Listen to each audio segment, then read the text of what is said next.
तो बच्चों अब बात करते हैं रेस्पिरेशन इन एनिमल्स, और एनिमल्स में भी हम बात करेंगे mainly respiration in human beings. पहले मैं एक ब्रीफ आइडिया दे देता हूं आपको कि डिफरेंट एनिमल्स में कैसे रेस्पिरेशन होता है, क्या या various respiratory organs in different animals. Simple organism से शुरू करते हैं। स्पॉन्जेस, जिनको हम पोरीफेरेंस भी कहते हैं, पोरीफेरा स्पॉन्जेस, एक्वेटिक एनिमल्स। उसके अलावा सिलेंट्रेटा,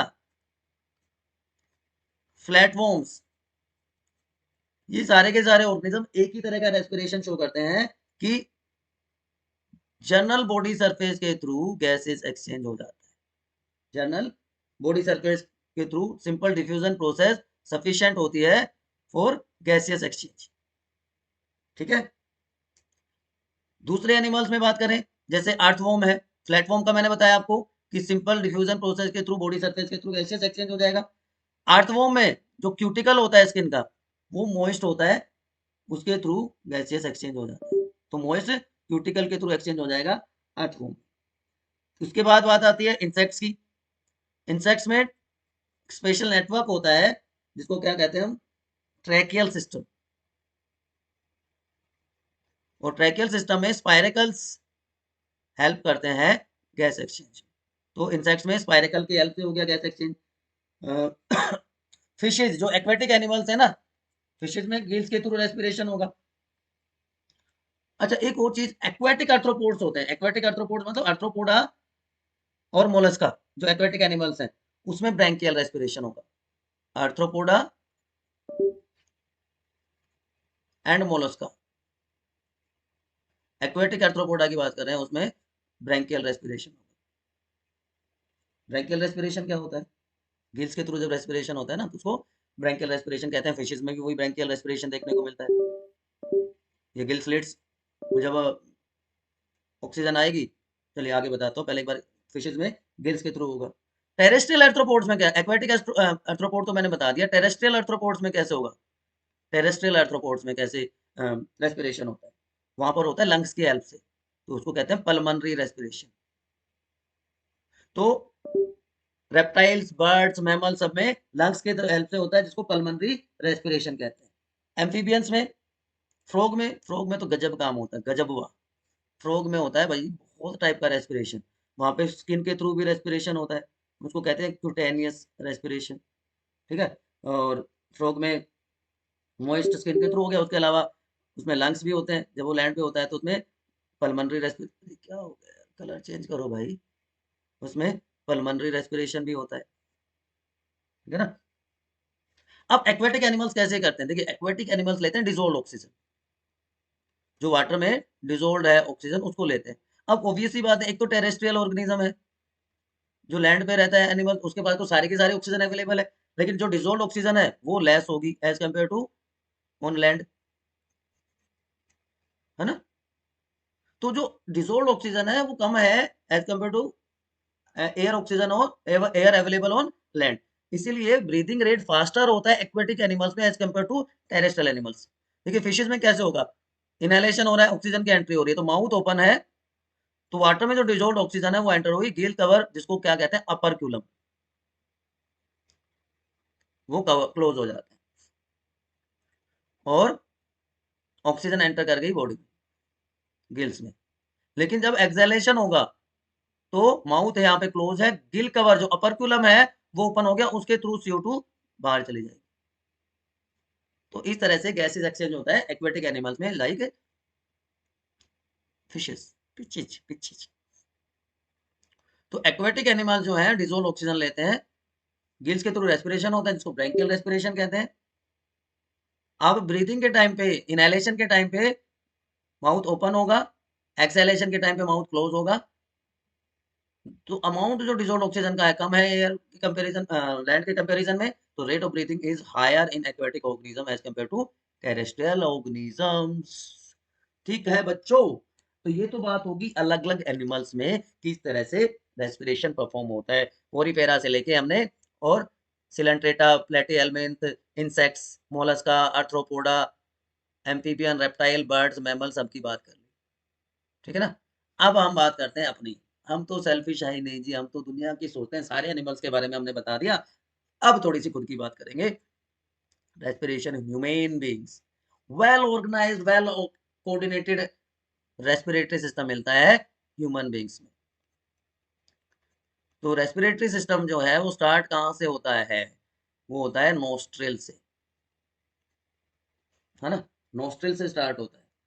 अब नोस्ट्रिल में भी आपने ये देखा होगा, यहाँ पे 2 स्लिट लाइक ओपनिंग्स होती हैं, तो इनको कह देते हैं एक्सटर्नल लेयर्स।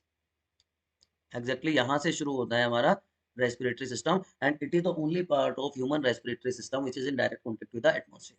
अब यही पीछे की तरफ जाके खुल जाएगा, इंटरनल लेयर्स कहेंगे उनको, ठीक है ना? उसके बाद चलिए एक एक करके सारे पार्ट डिस्कस करते हैं। ये वाला पार्ट जो है ये क्या कहलाएगा? नेजल कैविटी कहलाएगा।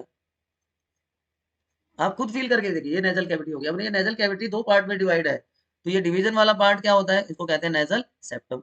तो नेजल सेप्टम इसको 2 पार्ट में डिवाइड कर देता है, नेजल कैविटी को, ठीक है ना? तो ये नेजल नोस्ट्रिल, नोस्ट्रिल से नेजल कैविटी, और उसके बाद इंटरनल नेज तक ये पहुंच जाता है। यहाँ से फिर पहुंचेगा किसमें? फेरेंक्स। फेरेंक्स में भी नेजोफेरेंक्स, ओरोफेरेंक्स इसका पार्ट है डाइजेस्टिव सिस्टम का। फेरेंक्स से होता हुआ अब ये पहुंच जाएगा लैरनेक्स, लैरेंक्स सॉरी, लैरेंक्स को साउंड बॉक्स भी कहते हैं, साउंड प्रोड्यूसिंग ऑर्गन है। लैरेंक्स इसको पहुंचा देगा कहाँ पे? लैरेंक्स कहाँ पे पहुंचा देगा इसको?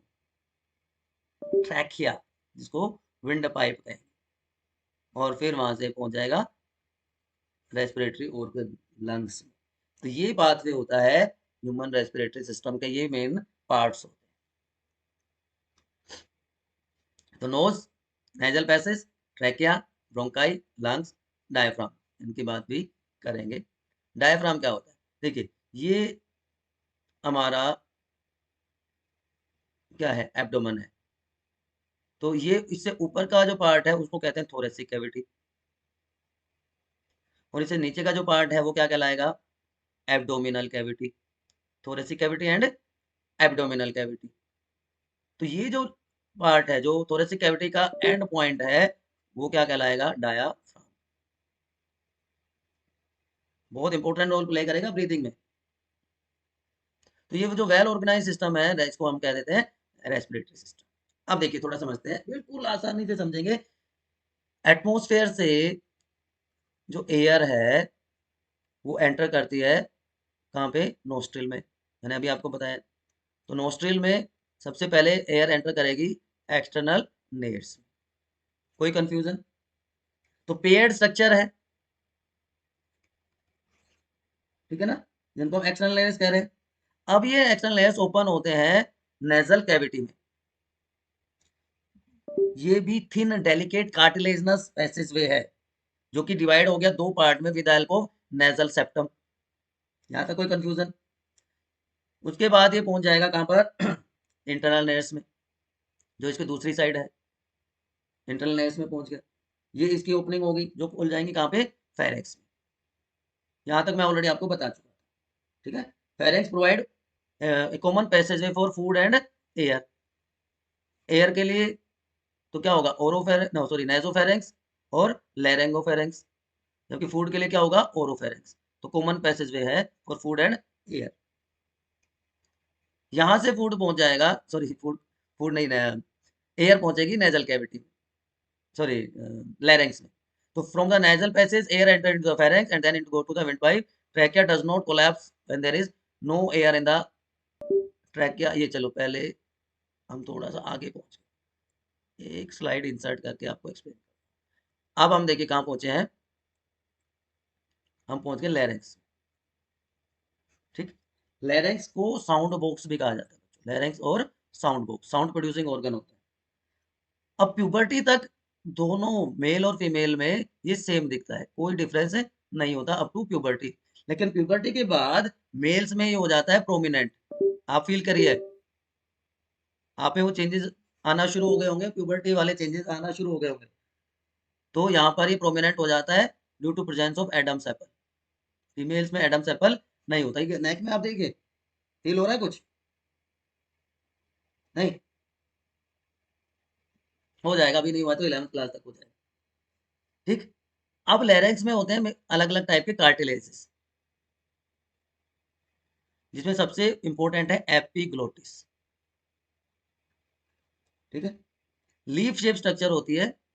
जो फेरेंक्स था वहां पे एक इस तरह की लीफ लाइक कवरिंग होती है, फ्लैप लाइक कवरिंग होती है, जो कि इलास्टिक कार्टिलेज की बनी होती है। This found of elastic cartilage, flexible होगा। तो स्वेलोइंग जब होगी ना, ड्यूरिंग स्वेलोइंग ये क्लोज कर देता है फूड पाइप को, इस एंट्री को क्लोज कर देगा, जिससे कि फूड रेस्पिरेटरी ट्रैक में ना घुसे।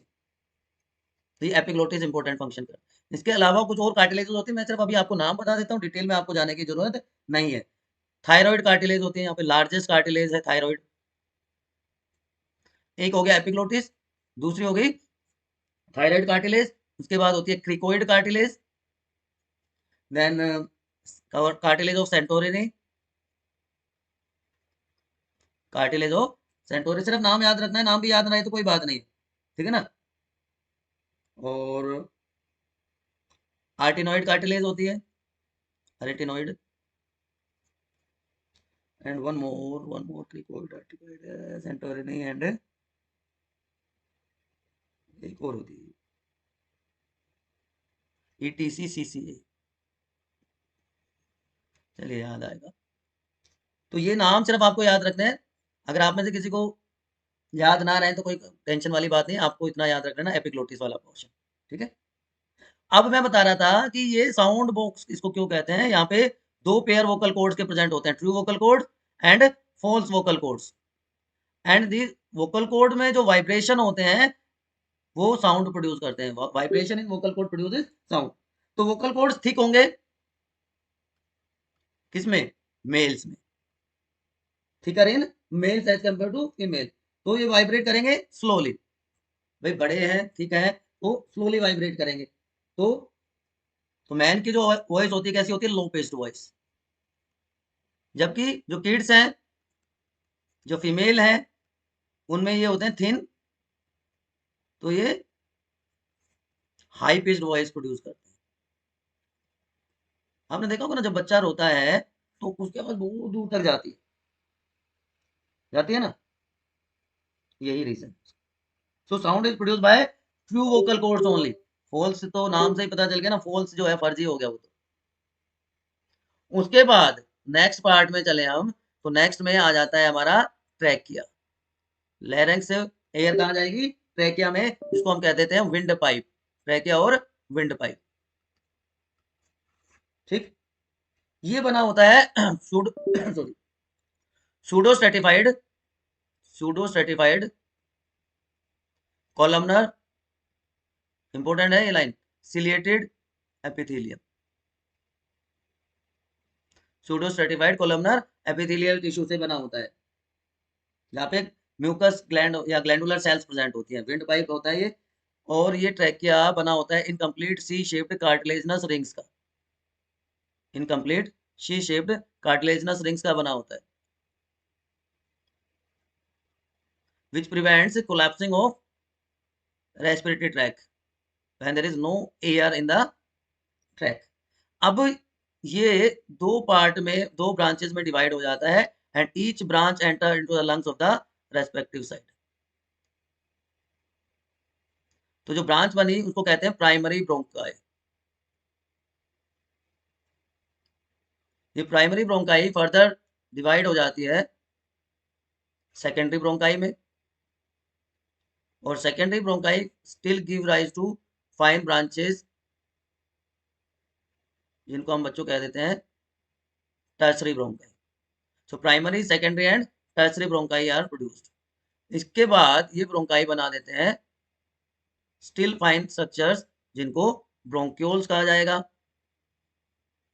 And bronchioles give rise to grape like structure that is alveoli, and bunch और group of alveoli is known as alveolar sac। तो इस एक्सटेंसिव ब्रांचिंग की वजह से जो टोटल सरफेस एरिया है लंग्स में वो 80 मीटर स्क्वायर तक पहुंच जाता है, which is necessary for effective gaseous exchange. Effective gaseous exchange के लिए बहुत बहुत जरूरी होता है। ठीक है, तो ये बात हो गई ट्रैकिया की। तो अब हम देखते हैं कि यहां पे हम पहुंच गए थे कि ट्रैकिया डज नॉट कोलैप्स, अब आपको पता चल गया क्योंकि वहां पे कार्टिलेजनस रिंग्स प्रेजेंट है। तो अपर पार्ट ऑफ ट्रैकिया जिसको हम लैरिंक्स कहते हैं वॉइस बॉक्स हो गया। लोअर एंड पे ये ब्रांच हो जाता है, ब्रोंकाई बना देता है। ब्रोंकाई दोनों लंग्स में एंटर हो जाते हैं। लंग्स थोरेसिक कैविटी में प्रेजेंट, उसकी हम बात करते हैं, जो कि प्रोटेक्टेड होते हैं रिब केज से। ठीक है, ये सारी की सारी एक्सटेंसिव ब्रांचिंग आपको दिख रही है। आप फटाफट इसको लेबल करके बताइए मुझे। मैं पूछ रहा हूँ आपसे सारे पार्ट्स, ये क्या हो गया, चलिए ये बताइए। इस पार्ट को क्या कहेंगे, ये जो स्ट्रक्चर बनी इसको क्या कहेंगे, ये पार्ट क्या है, फटाफट इन स्ट्रक्चर्स के बारे में बताइए। ठीक है, चलिए अब लंग्स की बात कर लेते हैं। Lungs are respiratory organ in human beings. हमारी बॉडी का जो रेस्पिरेटरी ऑर्गन है, जो पेयर्ड स्ट्रक्चर है, वो क्या कहलाती है, लंग्स। थोरेसिक कैविटी में प्रेजेंट है। जो राइट लंग है वो 3 पार्ट में डिवाइड होता है, superior, middle and inferior lobe with the help of 2 fissures. एक होता है horizontal fissure and second one is known as oblique fissure. तो 2 फिशर राइट लोब को 3 पार्ट में डिवाइड कर देते हैं, जबकि लेफ्ट साइड में सिर्फ 2 ही लोब प्रेजेंट है, superior lobe and inferior lobe, और एक फिशर है जिसको हम क्या कहते हैं, हॉरिजॉन्टल फिशर। यहाँ पर भी आप देख सकते हैं superior, middle and inferior 3 lobe है, हॉरिजॉन्टल फिशर और ऑब्लिक फिशर उसको 3 पार्ट में डिवाइड कर देता है। Lung is supported by this diaphragm. Lung का जो बेस है वहां पे डायाफ्राम प्रेजेंट है। अपेक्स जो होता है वो नैरो होगा, जो बेस होता है वो वाइड होता है। Left lung is always smaller than right lung, क्योंकि यहाँ पे कार्डियक नोच प्रेजेंट होती है टू अकोमोडेट हार्ट। ठीक है ना। डबल मेम्ब्रेन स्ट्रक्चर है। आउटर लेयर को कहते हैं parietal pleura, inner layer is known as visceral pleura. दोनों मेम्ब्रेन के बीच में एक फ्लूइड भरा होता है जिसको कहा जाता है प्लूरल फ्लूइड। ये प्लूरल फ्लूइड लुब्रिकेंट की तरह काम करता है, फ्रिक्शन को रिड्यूस कर देता है। तो प्लूरा लंग्स हेल्प करते हैं, यहाँ पे प्लूरल फ्लूइड भरा होता है, लुब्रिकेंट की तरह काम करता है। ये सारी चीजें मैं आपको ऑलरेडी बता चुका हूँ। This is structure of lungs. तो ओवरऑल अगर हम sorry, अभी तक जो अगर हम उसको डिस्कस करें, उसको देखें, तो देखिए एयर एंटर हुई बॉडी में नोस्ट्रिल्स के थ्रू, रेस्पिरेटरी पैसेज में चलेगी, फेरेंक्स में पहुंची, फेरेंक्स से लैरिंक्स में चलेगी जिसको हम साउंड बॉक्स कहते हैं, वहां से होती है ट्रैकिया में पहुंच गई जो विंड पाइप है ना, और ट्रैकिया से ये पहुंच जाती है फिर लंग्स में, जिस स्ट्रक्चर अभी हम डिस्कस कर रहे थे। अब लंग्स के अंदर ब्रांचिंग हुई, primary, secondary and tertiary bronchi बना, and tertiary bronchi give rise to bronchioles. बच्चों ये ब्रोंक्यूल्स भी 3 टाइप के होते हैं। सबसे पहले होते हैं lobular bronchiole, respiratory bronchiole and terminal bronchiole. अब ब्रोंकाई और ब्रोंक्यूल में फर्क क्या है, देखिए जो डिवीजन हुआ था, यहाँ पे ब्रोंकाई में कार्टिलेजनस रिंग्स प्रेजेंट होंगी, लेकिन ब्रोंक्यूल्स में कार्टिलेजनस रिंग्स नहीं होती। ये बेसिक डिफरेंस होता है ब्रोंकाई और ब्रोंक्यूल्स में। अब लंग्स के अंदर ये ब्रोंकाई डिवाइड कर जाते हैं, ब्रोंक्यूल्स बना देते हैं, और अल्टीमेटली ये सैक लाइक स्ट्रक्चर बनती है जिनको क्या कहते हैं हम, alveoli. Bunch of alveoli is known as alveolar sac. अब इस एल्वियोलाई की वॉल्स बहुत थिन होती है, डेलिकेट होती है, और उनके साथ साथ होती हैं ब्लड कैपिलरीज। ठीक है ना जहाँ पे, so alveoli are site of gases exchange. Organ क्या है, लंग्स है, लेकिन जो एक्सचेंज होगा वो कहाँ पे होगा, एल्वियोलाई में। Millions of alveoli are found in each lung, और हमने देखा एक्सटेंसिव ब्रांचिंग की वजह से सरफेस एरिया भी काफी फोल्ड तक इंक्रीज हो जाता है। अब बात कर लेते हैं ब्रीदिंग, एक्सचेंज ऑफ गैसेस तक हम पहुंच गए हैं कि एल्वियोलाई और ब्लड कैपिलरीज में आप कैसे एक्सचेंज होगा वो देखेंगे, लेकिन पहले बात कर लेते हैं ब्रीदिंग मैकेनिज्म की, जहाँ पे इनहेलेशन और एक्सहेलेशन 2 स्टेप कंप्लीट होते हैं। देखिए 4 चीजें हैं। सबसे पहले हमारे पास रिब्स हैं, उसके बाद इंटरकोस्टल मसल्स हैं।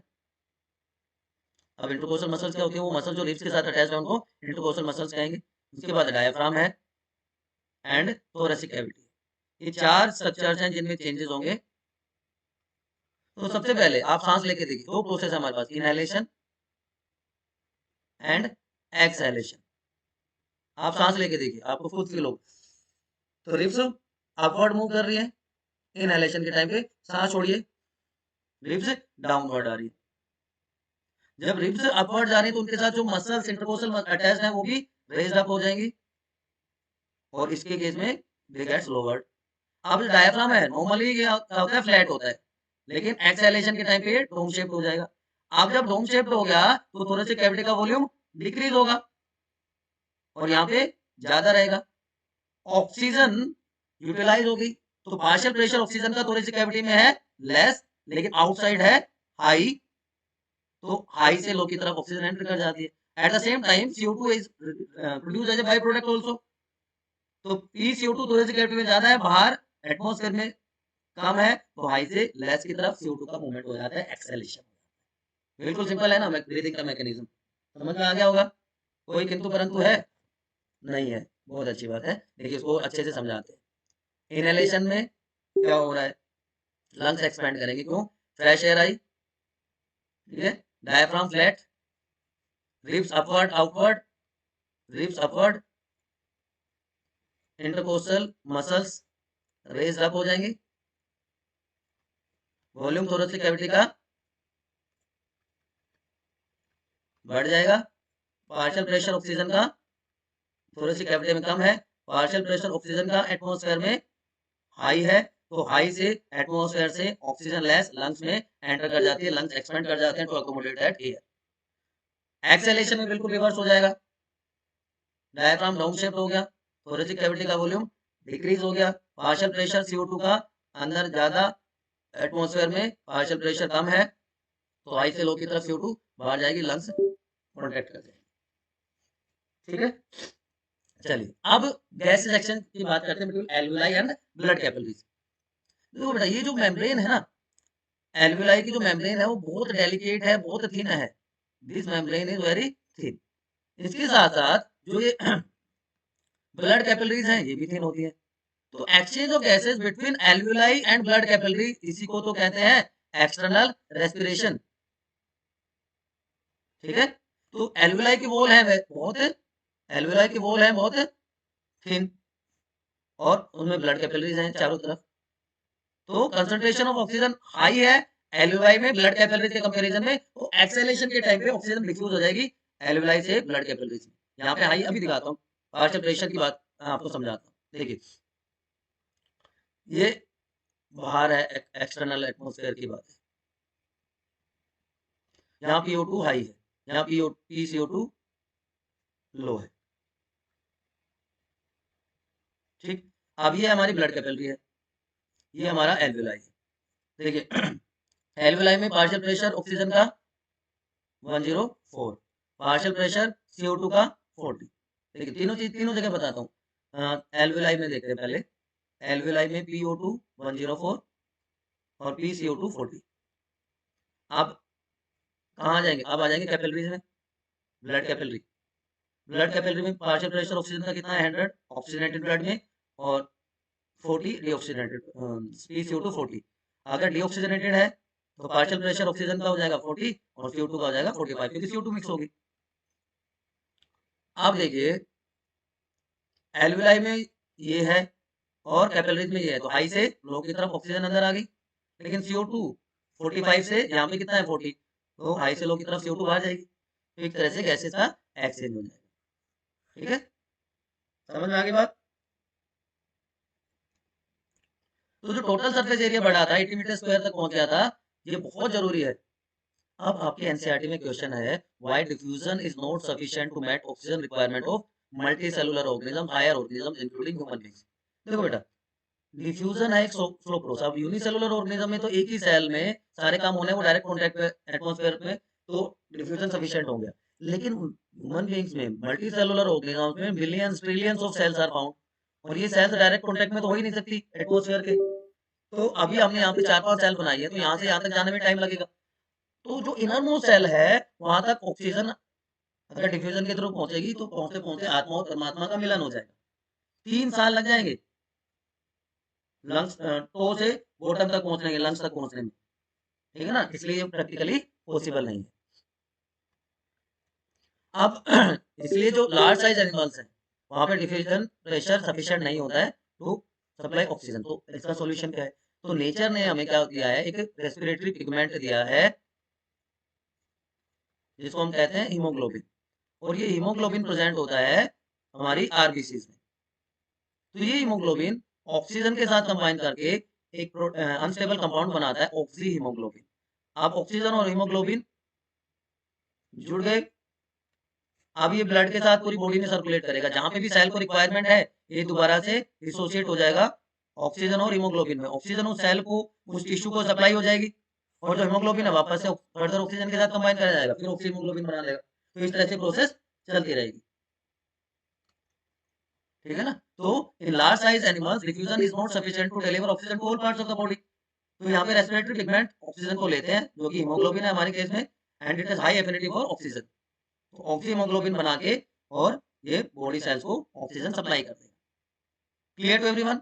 लेकिन यहाँ पे एक और चीज इंपॉर्टेंट है, एक और चीज इंपॉर्टेंट क्या है कि जो कार्बन मोनोऑक्साइड है, कार्बन डाइऑक्साइड है, उनकी एफिनिटी ज्यादा होती है हीमोग्लोबिन के साथ एज कंपेयर टू ऑक्सीजन, ठीक है।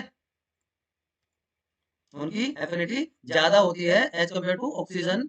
तो CO2 ज्यादा इजीली हीमोग्लोबिन के साथ कंबाइन करेगा एज कंपेयर टू ऑक्सीजन, ये कार्बोक्सी हीमोग्लोबिन बना देगा।